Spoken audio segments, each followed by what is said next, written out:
Web series story expert Prince angel heart. ये film William जोसबर्ग के novel falling angel पर based है। इसकी IMDb रेटिंग है 7.3। ये कहानी सस्पेंस से भरपूर है। अगर आप वीडियो को अंत तक देखेंगे तो आपको ये कहानी बड़ी ही रोमांचक लगेगी। कहानी शुरू करने से पहले आपसे गुजारिश है, चैनल को सब्सक्राइब कर लीजिए और बेल आइकन दबा दीजिए। अगर ये वीडियो पसंद आए तो लाइक का बटन दबाना ना भूलें। फिल्म की शुरुआत में हम न्यूयॉर्क के सुनसान गली में एक लाश को देखते हैं। इस लाश का क्या राज है, इसी सस्पेंस के साथ फिल्म आगे बढ़ती है। दौर चल रहा है 1955 का। इस कहानी की शुरुआत हुई है हैरी एंजल से। हैरी एंजल न्यूयॉर्क सिटी में प्राइवेट इन्वेस्टिगेटर है। आज उसे एक शख्स लुइस साइफर ने अपने पास बुलाया है। एक इन्वेस्टिगेशन के तौर पर हैरी एंजल अपने क्लाइंट के बुलाने पर उनसे मिलने चला जाता है, उनसे कॉन्टैक्ट लेता है और जुड़ जाता है केस की छानबीन करने में। पर आज जब वो साइफर से मिला तब पहले तो साइफर ने उसका ID कार्ड देखकर उसे वेरीफाई किया। साइफर ने उसे एक अलग कॉन्ट्रैक्ट दिया है। उसने कहा, जॉन लिबलिंग, जिसका कि प्रोफेशनल नाम जॉनी फेवरेट है, वर्ल्ड वॉर शुरू होने से पहले वो क्रूनर था, यानी सिंगिंग का काम करता था। वो बहुत फेमस था, तुम्हें बस उसकी तलाश करनी है। यहाँ एंजल ने कहा, मैं सिर्फ इंश्योरेंस जॉब्स, डिवोर्स केसेस, इन सब में डील करता हूँ। इस तरह के हैवी केसेस मैं नहीं लेता। साइफर ने बताया कि जॉनी को उसके करियर के शुरुआती दिनों में उसी ने मदद की थी। वर्ल्ड वॉर में वो लड़ा, उसे काफ़ी चोटें आई थी। वो घर तो लौटा था, उसका हॉस्पिटल में इलाज हुआ था। वो कई न्यूरोलॉजिकल ट्रॉमा से गुजरा था। इन सब की वजह वर्ल्ड वॉर में उसे लगी कई चोटें थी, जिसने उसे ट्रॉमेटाइज कर दिया था। जॉनी की कम्युनिकेट करने की इनकैपेसिटी की वजह से साइफर से उसका कांटेक्ट ख़त्म हो गया था। आज की डेट में साइफर जानता भी नहीं है कि जॉनी फेवरेट जिंदा भी है या नहीं। यहाँ तक कि उसने उस हॉस्पिटल में भी कांटेक्ट किया था जहाँ उसका रेडिकल साइकेट्रिक ट्रीटमेंट हुआ था। यहाँ साइफर के असिस्टेंट ने बताया कि जॉनी के बारे में उस हॉस्पिटल में फॉल्स रिकॉर्ड दिए गए थे। हैरी एंजल ने जानना चाहा कि अब साइफर क्यों जॉनी को ढूंढने में इंटरेस्ट दिखा रहा है। साइफर ने बताया किसी कोलेटरल के रिगार्डिंग उसने पास्ट में जॉनी से बात करने की कोशिश की थी, पर कांटेक्ट नहीं हो पाया। अब वो जैसे भी हो जॉनी को ढूंढना चाहता है। इन सब के बाद हैरी एंजल ने इस केस को एक्सेप्ट कर लिया है। अपनी छानबीन के सिलसिले में वो हॉस्पिटल पहुंचा है जहां जॉनी को ट्रीटमेंट दिया गया था। पहले तो यहाँ की नर्स ने उसे आने देने से इनकार कर दिया, पर जब हैरी ने अपना ID कार्ड दिखाया और अपनी सिचुएशन समझाई तब नर्स ने उसे इन्फॉर्मेशन देने की हामी भर दी। उसने यहाँ के रिकॉर्ड्स चेक किए। इस रिकॉर्ड में ये साफ झलक रहा है कि फिजिशियन एल्बर्ट फॉलर ने जॉनी फेवरेट के ट्रांसफ़र के बारे में फॉल्स रिपोर्ट बनाई थी। यहाँ हैरी को फॉलर का एड्रेस भी मिल गया। वो उसके घर में पहुंचा है। यहाँ कोई नहीं है, पर घर के अंदर बहुत से इंजेक्शन्स रखे हैं, कुछ दवाइयाँ रखी हैं। यहाँ ड्रॉर में एक गन भी रखी है। मॉर्फिन सल्फेट की कुछ शीशियाँ भी रखी हुई हैं। हैरी बेफिक्र होकर फॉलर का इंतज़ार करने लगा। जब फॉलर यहाँ आया तब एक अनजान शख्स को अपने घर में देखकर पुलिस बुलाने की धमकी दी। हैरी ने कहा, जब पुलिस आएगी तब सबसे पहले इस घर में रखी इतनी सारी दवाइयाँ जो कि इलीगल तरीके से रखी हुई हैं उन्हें देखेगी। मुझे बस जॉनी लिबलिंग की इन्फॉर्मेशन चाहिए। फॉलर ने बताया कि इस नाम के पेशेंट को उसने बहुत समय पहले ट्रीट किया था। यहाँ हैरी ने पुलिस बुलाने की धमकी देते हुए फॉलर से कुछ सवालों के जवाब मांगे। इस पर फॉलर ने बताना शुरू किया। उसने कहा, जॉनी वॉर के समय एंटरटेनर था। मैंने उसे एल्बनी के VA हॉस्पिटल में ट्रांसफ़र किया था। हैरी ने कहा, मैंने उस हॉस्पिटल में भी पता लगाया था, वहाँ उसका ट्रांसफ़र हुआ ही नहीं। तुमने फेक ट्रांसफ़र दिखाया है। हैरी के धमकाने पर फॉलर ने सच उगला। उसने बताया कि एक मैन और एक वुमेन उसे लेने आए थे। उन्होंने फॉलर को ब्राइब दिया था और कहा था कि वे उसे घर ले जा रहे हैं, इसलिए उसने जॉनी को उनके साथ जाने दिया। उस समय जॉनी अनकॉन्शियस था। इन सब बातों को जानने के बाद भी हैरी को लगता है कि फॉलर और भी बहुत कुछ जानता है, पर वो बातों को छिपा रहा है। उसने फॉलर को बेडरूम में ही बंद कर दिया है। यहाँ हमें पता चलता है कि फॉलर को मॉर्फिन का एडिक्शन है। बेडरूम में बंद होने के बाद अब वो एडिक्शन नहीं कर पाएगा। अगली सुबह जब हैरी फॉलर को देखने पहुँचा है, इस उम्मीद में कि उससे और भी इन्फॉर्मेशन हासिल कर सकेगा, पर उसने पाया है कि फॉलर ने अपने ही गन से खुदकुशी कर ली है। हैरी ने यहाँ घर के हर हिस्से से अपनी उंगलियों के निशान मिटाए और यहाँ से निकल आया। इन सब के बाद वो मिला है साइफर से। उसने फॉलर से जो भी जानकारी हासिल हुई है सब कुछ साइफर को बता दिया। उसने बता दिया कि किस तरह फॉलर की लाश मिली है। हैरी को डर है कि कहीं इस केस में उसका नाम फॉलर के किलर के रूप में ना आ जाए। उसने कहा, मैं अब इस केस में तुम्हारी कोई मदद नहीं कर सकता। पर साइफर ने उसे $5000 ऑफर करते हुए इस सर्च को कंटिन्यू करने को कहा। इस पर हैरी इस केस में छानबीन करने को राज़ी हो गया है। अगले दिन जब हैरी एक चर्च के अंदर गया तब उसके ऊपर 2 लोगों ने अटैक किया। हैरी भागते हुए यहाँ से निकला। इस समय सड़क पर एक रैली चल रही है। इसके बाद वो एक बार में पहुँचा है।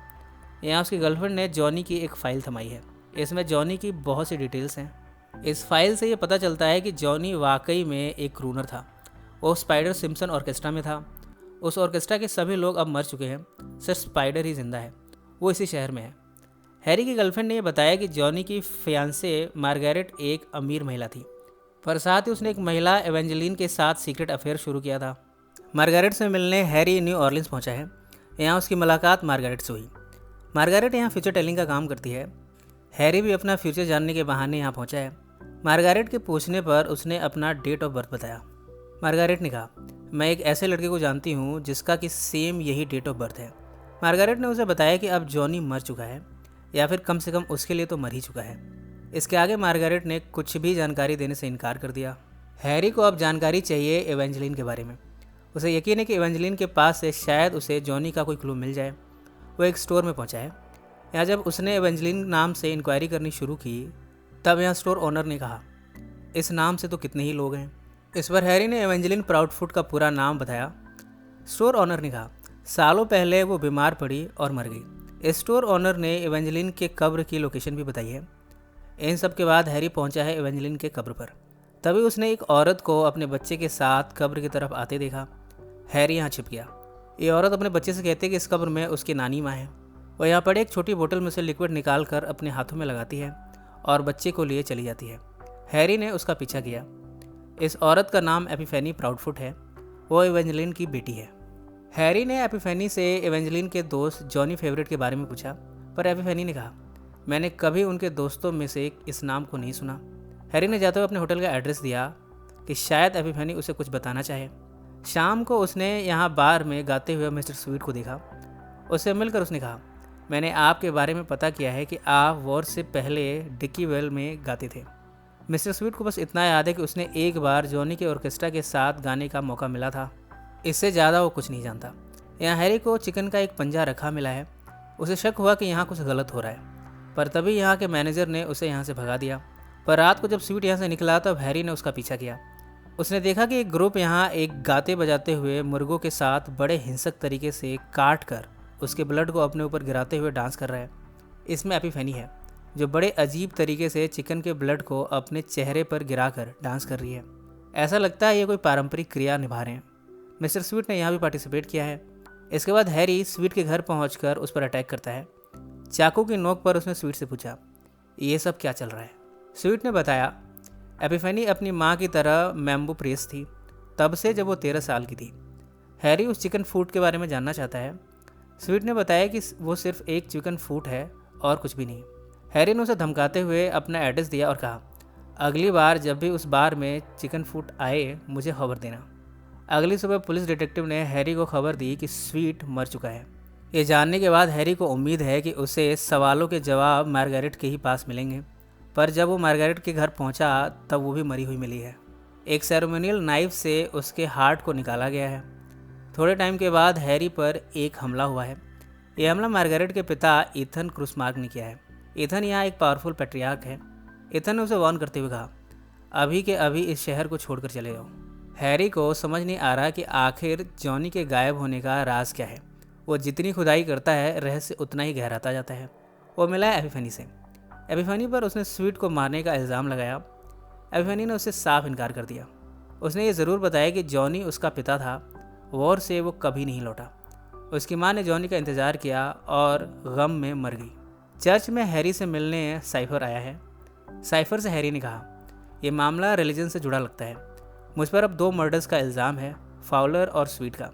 अब वो इस केस को छोड़ना चाहता है, पर साइफर ने उसे पैसों का लालच दिखाकर इस केस में कंटिन्यू रहने को कहा। इन सब के बाद हैरी अपने होटल पहुंचा। यहाँ उसने एफनी को पाया है। हैरी ने एफनी को रूम में अंदर इनवाइट किया। जब हैरी ने उससे उम्र जाननी चाहिए तब उसने 17 साल बताई। इतनी कम उम्र में एपिफेनी का बच्चा होना हैरी को ताज्जुब में डाल गया है। उसने इसके बारे में डिटेलिंग जाननी चाहिए। एपिफेनी ने बताया कि स्पिरिट्स ने उसे पजेस किया था। ये सब शेवेलियर क्रिया के अंतर्गत हुआ था। हैरी को इन सब पर भरोसा नहीं। उसने कहा, तुम ये कह रही हो कि स्पिरिट्स ऑफ गॉड्स ने तुम्हें प्रेग्नेंट कर दिया था। एपिफेनी ने कहा, तुम मानो या ना मानो सच यही है। यहाँ दोनों ने डांस किया, फिर एग्रेसिवली इंटीमेट हुए। इस दौरान हैरी को विजन आ रहे थे जिसमें इस कमरे में हर तरफ ब्लड ही ब्लड फैला हुआ था। सीलिंग से भी ब्लड गिर रहा था। इन सब के बाद हैरी पहुंचा ईथन क्रूसमार्क के पास। उसने इस गम्बो हट में ईथन को कन्फ्रंट किया। यहाँ ईथन ने ये रिवील किया कि उसने और मार्गरेट ने मिलकर जॉनी फेवरेट को उसके हॉस्पिटल से पिक किया था। ईथन ने यह भी बताया कि जॉनी एक पावरफुल मैजिशियन था। उसने अपनी सोल को डेविल्स के हाथों सेल कर दिया था स्टारडम पाने के लिए। उसे स्टारडम तो मिली, पर उसके मन में बेचैनी थी। वो स्टारडम को छोड़ना चाहता था। इसके लिए उसे बलि देनी थी। इस क्रम में उसने टाइम स्क्वायर से एक यंग सोल्जर को किडनैप किया। उस सोल्जर पर उसने सैटेनिक रिचुअल को परफॉर्म किया था। इसके बाद उसने उसे मार दिया और उसका दिल जो अभी भी धड़क रहा था उसे खा लिया। इस तरह उसने उस सोल्जर की सोल को चुरा लिया। इसके बाद जॉनी ने उस सोल्जर की आइडेंटिटी जीनी शुरू की, पर वॉर में वो इंजर्ड हो गया। कई ट्रॉमा और एमनेसिया से जूझता हुआ जॉनी को हॉस्पिटल में भेजा गया। इसके बाद ईथन और उसकी बेटी मिलकर उसे हॉस्पिटल से ले आए। उन्होंने उसे टाइम स्क्वायर हॉस्पिटल छोड़ा। ईथन की सारी दी गई जानकारी से हैरी बाथरूम में जाकर यहाँ वॉमिट करता है। साथ ही वो उस सोल्जर की आइडेंटिटी भी पूछता है। जब वो ईथन के पास आया तब उसने उसे बॉइलिंग गंबो के हांडे में डूबा हुआ पाया। इन सब के बाद हैरी पहुंचा है मार्गरेट के घर। यहाँ उसे एक वास में एक सोल्जर आइडेंटिफिकेशन मिला है। इस पर हैरोल्ड एंजल के नाम का टैग लगा है। यहाँ हैरी एंजल को ये रियलाइज़ हुआ है कि वो और जॉनी फेवरेट एक ही इंसान है। ये सब जानकर वो बहुत भावुक हुआ है और रोते हुए वो चिल्लाने लगता है। इतने में उसे साइफर यहाँ दिखा। हैरी ने फिगर आउट कर लिया है कि साइफर एक डेविल लूसीफर है। साइफर ने बताया कि वो अपने आप में ही सैटेनिक रिचुअल है।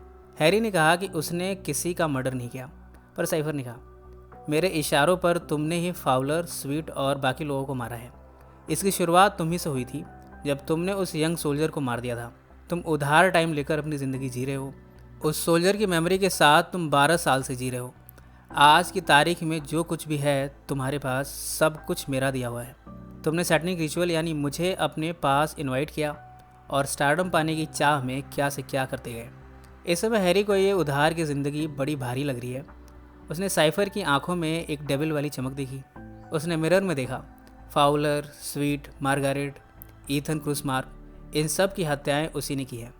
यहाँ उसने एपिफेनी को मरा हुआ देखा। वो होटल भागकर पहुंचा है। यहाँ पुलिस को एपिफेनी की लाश मिली है जिसे बहुत बुरी तरह मारा गया है। हैरी का आइडेंटिफिकेशन टैग उसकी बॉडी पर है। हैरी उसे देखकर समझ गया है कि एपिफेनी और कोई नहीं बल्कि उसकी अपनी बेटी है।